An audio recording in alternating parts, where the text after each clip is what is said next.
السلام علیکم ورحمۃ اللہ وبرکاتہ۔ ذرا سوچو، اچانک آسمان سیاہ ہو جائے، بادل پھٹ پڑیں، پانی دیواروں کی طرح اوپر اٹھنے لگے، پہاڑ بھی ڈوبنے لگے، اور ایک کشتی ہے جو ان لہروں کے بیچ مضبوط کھڑی ہے۔ یہ کوئی فلم نہیں، یہ حضرت نوح علیہ السلام کی سچی کہانی ہے۔ وہ طوفان جس نے ایک پوری قوم کا نام مٹا دیا اور صرف چند لوگ ایک کشتی پر بچ گئے۔ زمانہ بہت پرانا تھا، لوگ لمبی عمر جیتے، طاقتور جسم رکھتے، بڑے بڑے گھر بناتے، لیکن دلوں میں شرک، بت پرستی اور ضد بھر چکی تھی۔ اسی قوم کی طرف اللہ نے اپنے نبی حضرت نوح علیہ السلام کو بھیجا۔ وہ نرمی سے کہتے، اے میری قوم، اللہ ہی کو اپنا رب مانو، اسی سے ڈرو، اسی سے امید رکھو، وہ تمہیں معاف کرے گا، تم پر بارشیں برسائے گا، تمہارے باغات ہرے بھرے کرے گا، تمہیں عزت دے گا۔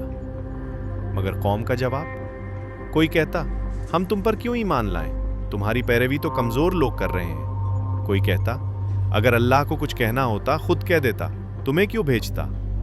کوئی ہنستے ہوئے کہتا، نوح، تم نے تو ہمیں تنگ کر دیا، بس اب واز بند کرو۔ قرآن بتاتا ہے کہ نوح علیہ السلام نے دن میں بھی، رات میں بھی، چھپ کر بھی، کھلے عام بھی، تقریباً 950 سال تک لگاتار دعوت دی، مگر ایمان لانے والے بہت تھوڑے رہے۔ لوگ ان سے اتنے تنگ ہو گئے کہ جب نوح بات شروع کرتے، وہ کپڑے سروں پر ڈال لیتے، کانوں میں انگلیاں ٹھونس لیتے اور زور زور سے ہنستے تاکہ سچ کی آواز ان تک پہنچ ہی نہ سکے۔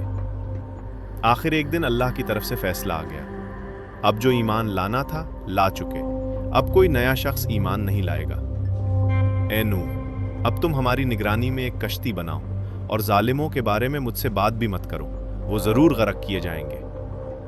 سوچو، ایک نبی پہاڑ کی ڈھلوان پر خشکی کے درمیان ایک بڑی کشتی بنا رہا ہے۔ لوگ ہنستے ہوئے گزرتے ہیں، اے نوح، یہاں تو سمندر ہی نہیں، یہ کشتی آسمان میں چلاؤ گے یا ریت پر؟ کل تک نبی تھے، آج بڑے ہی بن گئے ہو۔ نوح علیہ السلام بس اتنا کہتے، آج تم ہمارا مذاق اڑا رہے ہو، کل ہم تمہارا انجام دیکھ کر ہنسیں گے، تمہیں خبر ہی نہیں، عذاب بہت قریب ہے۔ پھر وہ لمحہ آیا جس کا وعدہ تھا، آسمان کے دروازے کھل گئے، موسلا دھار بارش نازل ہوئی، زمین کے چشمے پھوٹ پڑے، پانی اوپر سے بھی امڑا، نیچے سے بھی۔ اللہ نے حکم دیا کہ جو لوگ ایمان لا چکے ہیں اور ہر جانور کا ایک جوڑا، سب نوح کی کشتی میں سوار ہو جائیں۔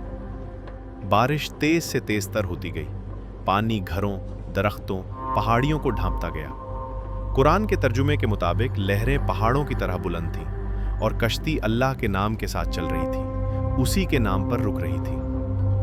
اسی دوران ایک دل توڑ دینے والا منظر سامنے آیا۔ نوح علیہ السلام نے اپنے بیٹے کو دیکھا جو دور کسی اونچے ٹیلے پر کھڑا تھا۔ باپ نے پکارا، اے میرے بیٹے، ہمارے ساتھ کشتی میں سوار ہو جا، کافروں کے ساتھ مت رہ، یہ سب ڈوب جائیں گے۔ بیٹے نے تکبر سے جواب دیا، میں پہاڑ پر چڑھ جاؤں گا، وہ مجھے پانی سے بچا لے گا۔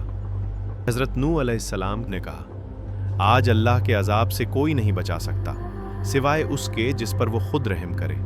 پھر ایک زوردار لہر دونوں کے درمیان آ گئی اور بیٹا بھی ڈوبنے والوں میں شامل ہو گیا۔ سوچو، ایک نبی جس نے صدیوں تک اپنی قوم کے لیے رویا، اپنے بیٹے کو بھی بلایا، مگر آخر میں وہ بھی نہیں بچ سکا، کیونکہ نجات خون کے رشتے سے نہیں، ایمان کے رشتے سے ملتی ہے۔ پانی بڑھتا گیا، پھر اللہ نے فرمایا، اے زمین اپنا پانی نگل لے، اے آسمان اپنا برسنا روک دے۔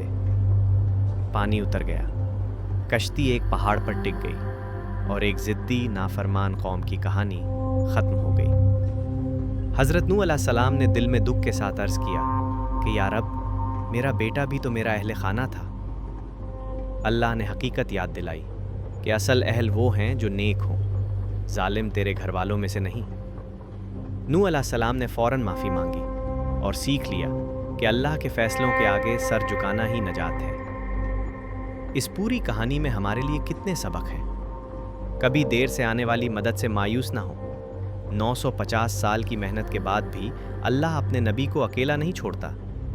کبھی سچ بولنے والوں کا مذاق نہ اڑاؤ، ہو سکتا ہے آج وہ تنہا لگے، مگر کل انہی کی کشتی نجات کا واحد راستہ بن جائے۔